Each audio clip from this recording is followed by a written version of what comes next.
আমি বরুণ মজুমদার, সবাইকে কল্পনা একাডেমিতে স্বাগতম। আজ আমরা আলোচনা করব 46 বিসিএস প্রিলি অংশে ইংলিশ পার্টের প্রশ্ন সমাধান। তো আমরা ১ নংটা দেখি, এখানে বলছে which of the following word can be used as a verb. তো এখানে মোবাইলটা আমাদের নাউন বা অ্যাডজেক্টিভ হিসেবে ব্যবহৃত হতে পারে। তো ক নাম্বার হচ্ছে না। খ নাম্বারটা দেখতে সুগার। সুগার অর্থ কি? চিনি, যা নাউন হিসেবে ব্যবহার করতে পারি। আর সুগারের আরেকটি শব্দ আছে চিনি মিশানো, যা ভার্ব হিসেবে ব্যবহৃত করতে পারে। আমাদের খ নাম্বারটা ব্যবহার করতে পারি। আর গ নাম্বারটা হলো মিডিয়া, সেটা নাউন, সেটা হবে না। আর আমাদের ঘ নাম্বারে বলতেছে স্যান্ড। স্যান্ড অর্থ বালি, যেটা নাউন হিসেবে ব্যবহার করা যায়। আর স্যান্ডের আরেকটা অর্থ আছে, সেটা হলো আমাদের কোনো কিছু ঘষে মসৃণ করা, তাহলে এটা কি? ভার্ব। তাহলে এখানে দুটি ভার্ব পাচ্ছি, খ এবং গ, দুটি সঠিক এখানে। আর ২ নংটা দেখি, এখানে বলছে in which sentence like used as a preposition. আচ্ছা, লাইকটা এখানে বলতেছে লাইকটা কোথায় প্রিপোজিশন হিসেবে আমরা ব্যবহৃত হচ্ছে। তো আমরা ক নংটা দেখি, এখানে বললো he likes to eat fish. সে মাছ খেতে পছন্দ করে। এখানে লাইক দ্বারা কি? পছন্দ করা বোঝাচ্ছে, এটা একটা ভার্ব হিসেবে কাজ করতেছে। তো ক নম্বরটা হচ্ছে না। খ নম্বর বলতেছে he loves like his father does. আচ্ছা, হি লাভস এটা একটা ক্লজ, হিজ ফাদার ডাস এটা একটা ক্লজ। দুটি ক্লজ যখন যুক্ত হয় লাইক দিয়ে, তখন সেটা তো কনজাংশন হয়ে যায়। তাহলে খ নম্বর হচ্ছে না। গ নম্বর দেখতেছি হি ক্লাইম্ব দ্য ট্রি। সে গাছে উঠেছিল লাইক এ ক্যাট, বিড়ালের মতো। আচ্ছা, তাহলে এখানে লাইক দ্বারা মতো বোঝাচ্ছে এবং এরপর কি? নাউন আছে কে? এ ক্যাট। তাহলে আমরা এটাকে প্রিপোজিশন বলতে পারি। আর এভাবেও বলতে পারি হি ক্লাইম্ব দ্য ট্রি, সে গাছে উঠেছিল। একটা বাক্যকে কি? এ ক্যাট, বিড়াল মতো, একটা নাউনকে সাথে কি সম্পর্ক যুক্ত করে দিতেছে, সেজন্য এটা প্রিপোজিশন। তো গ নাম্বারটা আমাদের রাইট। আমাদের ৩ নংটা দেখি, এখানে বলতেছে he died following the incident, the underlined word is an. আচ্ছা, এখন এখানে ফলোইংটা কি হিসেবে ব্যবহৃত হচ্ছে? অ্যাডজেক্টিভ, অ্যাডভার্ব, নাউন না প্রিপোজিশন? তো আমরা এখানে বলতেছে যে ঘটনার পর তিনি মারা গিয়েছিল। এখানে ফলোইং, ফলোইং মানে অনুসরণ না, এখানে বোঝানো হচ্ছে পরে। তো এখানে পরে মানে আমরা আফটারও ব্যবহার করা যেত। তাহলে এই দা ইনসিডেন্ট একটা কি? নাউন। এর পূর্বে কি? আমাদের এই প্রিপোজিশন ফলোইং হিসেবে ব্যবহৃত হয়ে এই শব্দের সাথে কি? এই বাক্যের সাথে এই শব্দের সম্পর্ক স্থাপন করতেছে, সেজন্য এটা একটা প্রিপোজিশন। ৪ নংটা দেখি, এখানে বললো writing a diary is a very good practice to develop the writing underlined particle. তাহলে রাইটিং এ ডায়েরি, এই আন্ডারলাইন পার্টটা কি? আচ্ছা, এখানে দেখতেছি ইজটা কি? ভার্ব না? ভার্বের আগে যদি আমরা জানি অ্যাসারেটিভ সেন্টেন্সে ভার্বের আগে তো আমাদের সাবজেক্টটা বসে। তো রাইটিং এর ডায়েরি, তো আমরা জানি সাবজেক্টটা কি হয়? অথবা নাউন অথবা প্রোনাউন। তাহলে আমাদের ক নাম্বারটা রাইট হবে, নাউন ফ্রেজ। আমরা ৫ নংটা দেখি, এখানে বলো fill in the blanks with the correct word dash he lay on the ground. আচ্ছা, dash he lay in the ground, এখানে বলতেছে সে মেঝেতে পড়ে যায়। হি লে অন দ্য গ্রাউন্ড এবং গ্রোনিং মানে গোংরাতে থাকে। তাহলে এখানে আমরা সে মেঝেতে পড়ে যায় কখন? ইনজুরিড মানে আহত অবস্থাতে। তাহলে এখানে ইনজুরিড মানে আহত হওয়ার পরে তো সে মাটিতে পড়লো এবং সে কাঁদতে থাকলো, তাহলে আমাদের ইনজুরিডটা হবে। তাহলে ক নাম্বারটা রাইট। আমরা ৬ নংটা দেখি, এখানে বললো find out the meaning of the following phrase by and large. আচ্ছা, বাই অ্যান্ড লার্জ হলো মোটের উপর, অর্থাৎ অন দা হোল মানে সামগ্রিকভাবে বা মোটের উপরে। তাহলে খ নাম্বারটা আমাদের রাইট।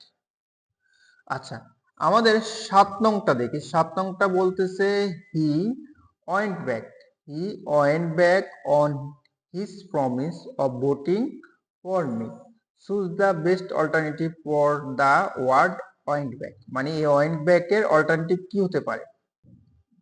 আচ্ছা, আমরা জানি ওয়েন্ট ব্যাক অর্থ হলো সরে আসা। তো আমাদের উইথড্র তো আমাদের সরে আসা, এখানে আমরা ক নাম্বারটা বসাতে পারি। আমাদের ৮ নংটা দেখি, এখানে বললো let the cat out of the bag means, এটা একটা ইডিয়ম যার অর্থ হলো গোপন কোনো কিছু অসতর্কভাবে প্রকাশ করা।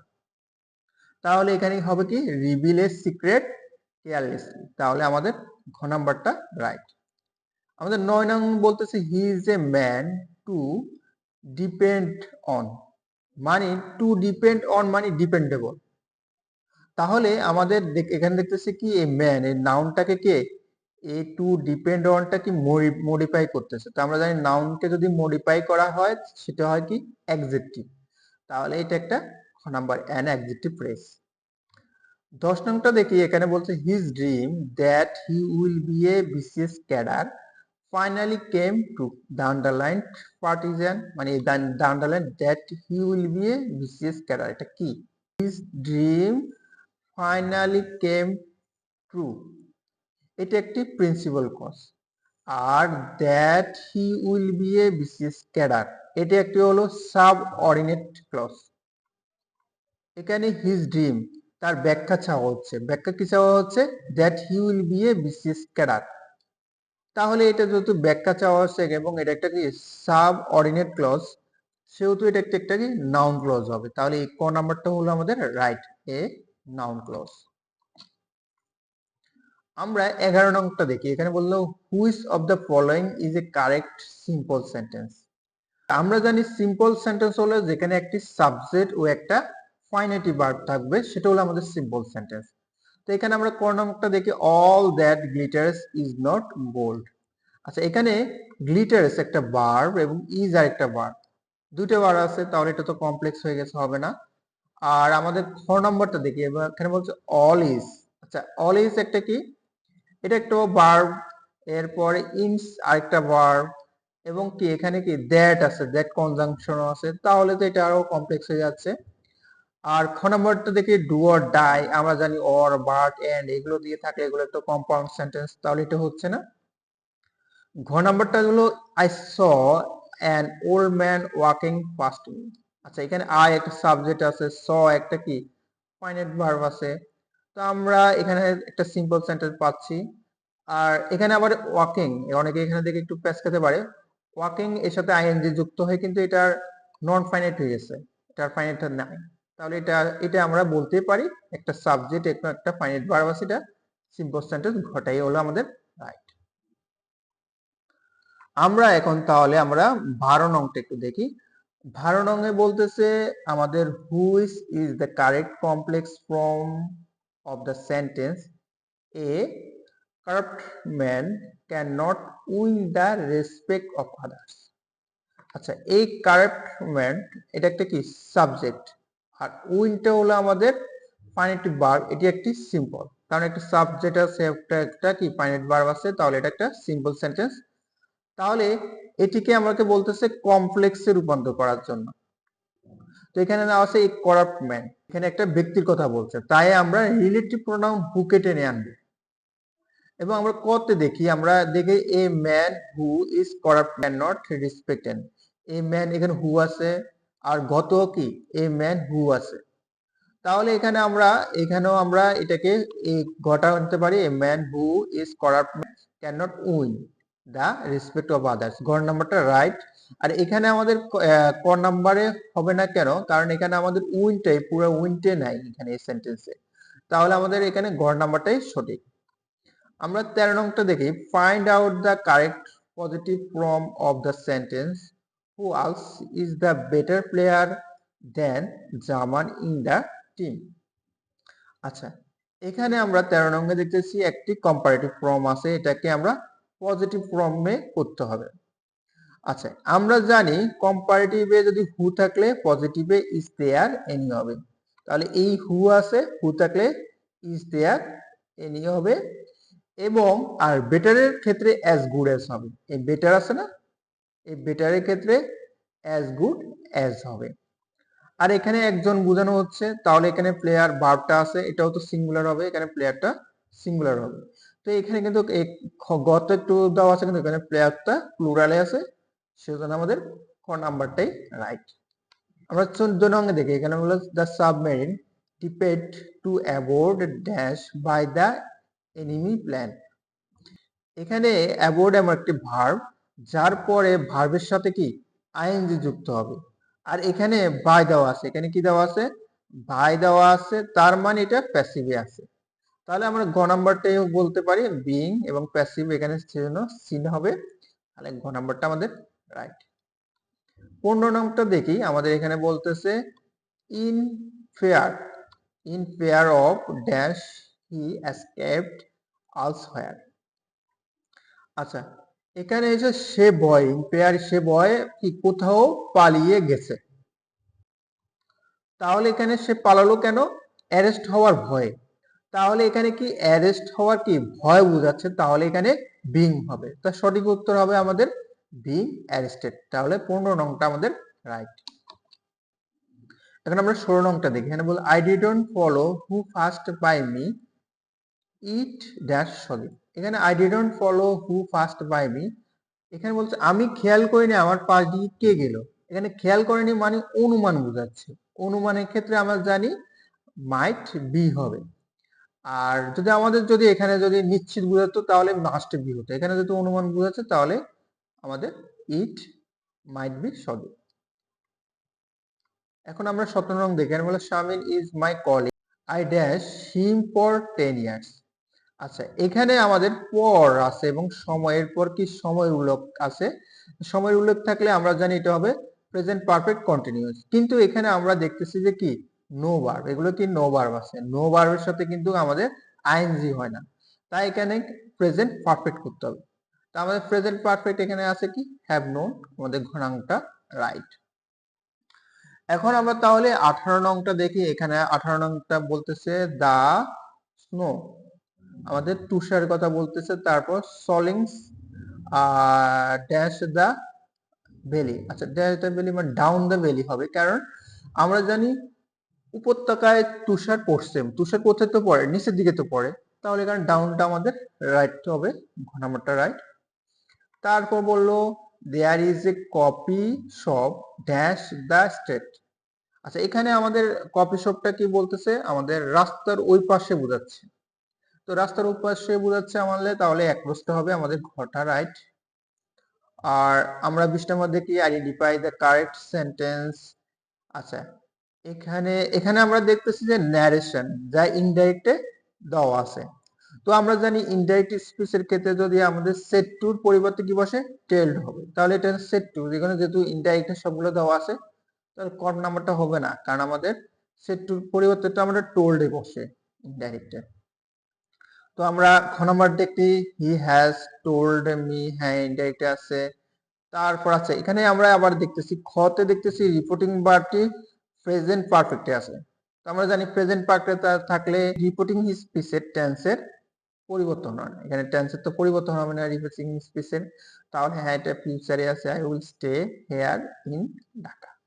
কিন্তু অন্যগুলোতে কিন্তু কিন্তু টেন্সের কি পরিবর্তন হয়েছে, সেজন্য খ নাম্বারটা আমাদের রাইট। আচ্ছা, আমরা 21 নং দেখি। এখানে বলতেছে আইডেন্টিফাই দ্য কারেক্ট সেন্টেন্স। আচ্ছা, এখানে বলতেছে ক নম্বর একটু বোর্ড দেখি। ক নম্বর বলছে the room was darkened by switching off all the lights. আচ্ছা, আর গ নম্বরও ঠিক খ নাম্বার গ। আচ্ছা, তাহলে এখানে দেখতেছি বলতে চাচ্ছে যে সব লাইট বন্ধ করে রুমটি অন্ধকার করা হয়েছে।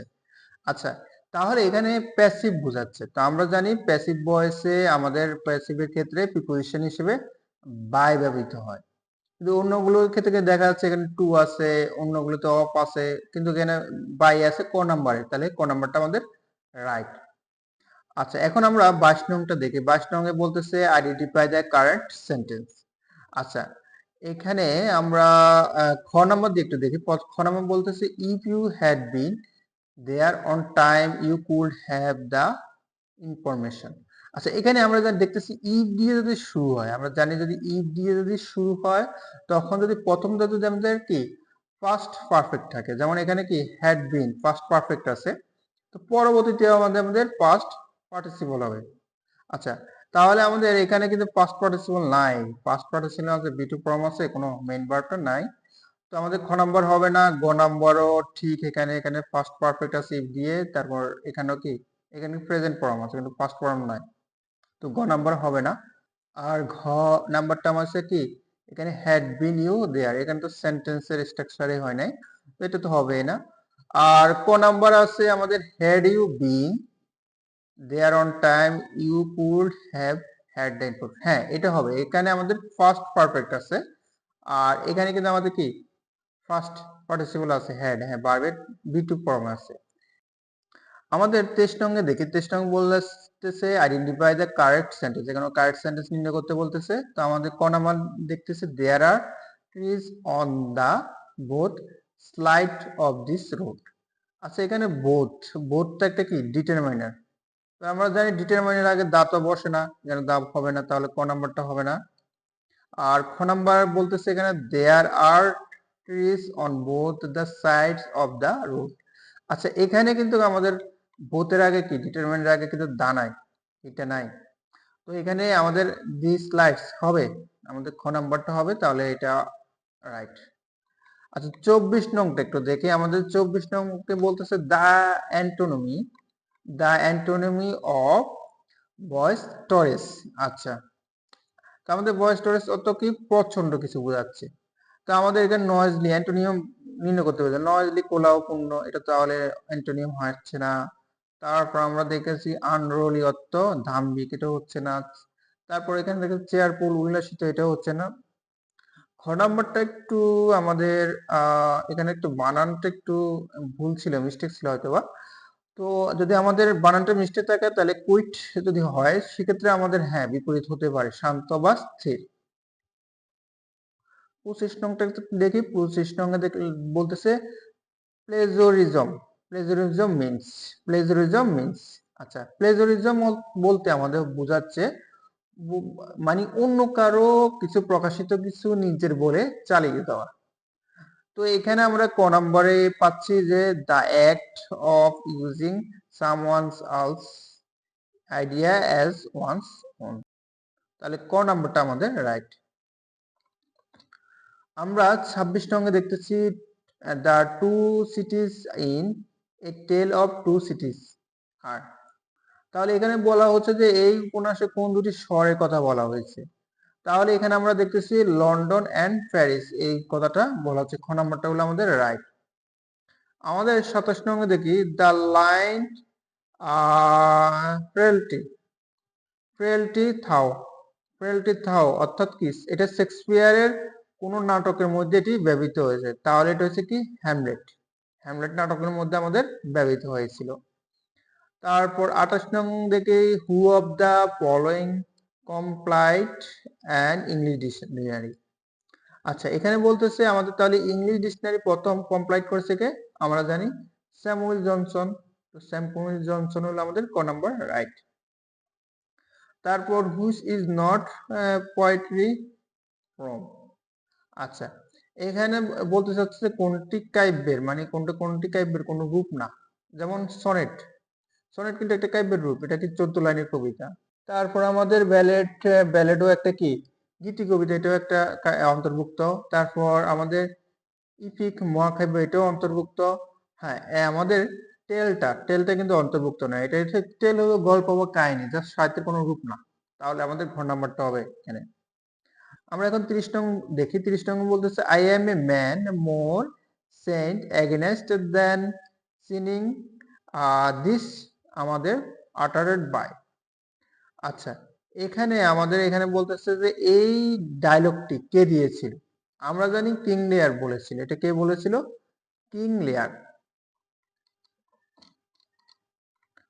আমরা 31 নম্বরটা একটু দেখি, এখানে বলতেছে which event influenced the literature of the romantic period. আচ্ছা, অর্থাৎ রোমান্টিক পিরিয়ডে কোন ঘটনাটি প্রভাবিত করেছে। তা আমরা জানি রোমান্টিক পিরিয়ডটা কত সাল থেকে, 1798 থেকে 1830, এই সময় ফ্রান্সের রিভলিউশন ছিল, তাহলে এটা হলো আমাদের ক নাম্বারটা রাইট। তো আমরা এখন 32 নংটা দেখি, এখানে বলতেছে the other of a farewell to arms, এটা লেখছে আমাদের ফেয়ারওয়েল টু আর্মস, এটা হলো কি আর্নেস্ট হেমিংওয়ের একটা লেখা, খ নাম্বারটা হলো রাইট। 33 নং হয়েছে who is the most famous, তারপর সেটারিস্ট ইন ইংলিশ লিটারেচার, এটা হলো কি জোতান সুইফট, জোতান সুইফটের এটা লেখা। 34 নম্বরে দেখি which period is known as the golden age of English literature. এটা হলো কি আমাদের আমাদের গোল্ডেন এজটা কোন ছিল? আমাদের এলিজাবেথের এজ। তো আমাদের খ নাম্বারটা রাইট, কারণ তখন আমাদের শেক্সপিয়ার ছিল, তার বিশেষ সাহিত্যগুলো ছিল, সেজন্য এই সময়টাই আমাদের গোল্ডেন এজ। তারপর 35 নংটা দেখি এখানে which novel is written by an Indian Nobelist. আচ্ছা, এখানের মধ্যে আমাদের বলছে কোন নোবেলটা ইন্ডিয়ান রাইটার লিখেছে।